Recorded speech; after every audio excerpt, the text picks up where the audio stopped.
You and Fred Moten have used the term study to denote a kind of politics in the university, or sometimes in what you both call the undercommons of the university. Could you say more about this concept of study? Well, yeah, it is a concept. It's also a kind of practice, I think, that we can undertake and we do undertake in the university.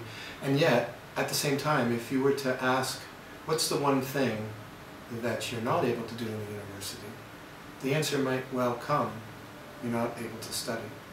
Because when you think about what study is, in the way that we understand it as a practice, we're talking about getting together with others and determining what needs to be learned together and spending time with that material, spending time with each other, without any objective, without any endpoint, without any sense that we will ever escape our feeling that we are permanently immature, premature, without credit, and in a kind of mutual bad debt to each other, which we don't intend to repay. A kind of circumstance in which we come together out of a feeling that we want to learn together. That kind of study, a kind of study which is disconnected from credit, which is disconnected from individual accreditation, which is disconnected from the notion of instrumentalism, from completion, from leading to something directly. That kind of notion of study, for us, seems almost impossible in the university, given all of its demands. And yet, we know that study goes on because there is a thing in the university called the student. And somehow within the student, there resides, despite all of these imperatives, to graduate, to get credit, to get a job, to do well, to compete.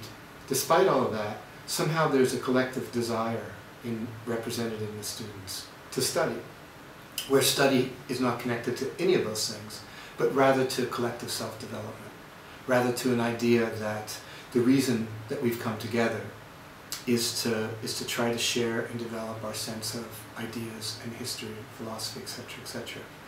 It's almost impossible to do, and yet it's necessary to do, and it happens all the time. But it almost always happens against the university. It almost always happens in the university, but under the university, in its undercommons, in those places that are not recognized, not legitimate, among those people who are doing something they're not supposed to do, or who are doing something that we neglect, or that we vaguely understand as not really fitting, as not really contributing.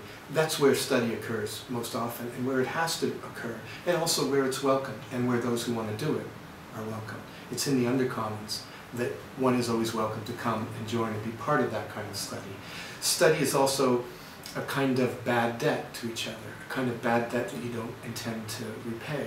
So it stands the opposite to something like student debt, around which always is the notion that there has to be recovery in job and credit and payback, just as the notion of the credit as the completion of a certain step on the way to being able to get that job and pay back that money has to be discarded when we begin to talk about study. So for us, study is that movement, that practice that goes on all the time in the university, for the university, but against the university. And when we use study in that way, we mean not to say that it can only occur in the university.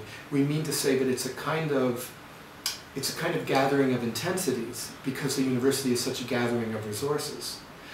But one of the things about studying is that once you begin to do it with others, you can begin to recognize where it's going on elsewhere, beyond the borders of the university. And that's crucial because it's necessary to know that people are trying to study all the time. They're trying to get together, trying to become in bad debt to each other, trying to enter into a world in which they don't have to produce a result, they don't have to get credit, where they can delink credit and debt, and where they can remain in this space. And again, it's not surprising that certain populations and communities have traditions of this kind of study. Populations which traditionally have been marked by never really being able to get out of bad debt. And again, one could return to the history of slavery. One thing that marks blackness is that no matter how hard you work, you're never out of the debt, because that debt is part of you and part of your collectivity. Well, that returns to us in study to some extent. And study aligns us with all kinds of communities where something remains of a bad debt, a debt that should never be paid, that can never be paid, that ought never be paid, that remains with us and circulates with us and deepens as part of our study. That's also what we mean when we talk about study as a practice.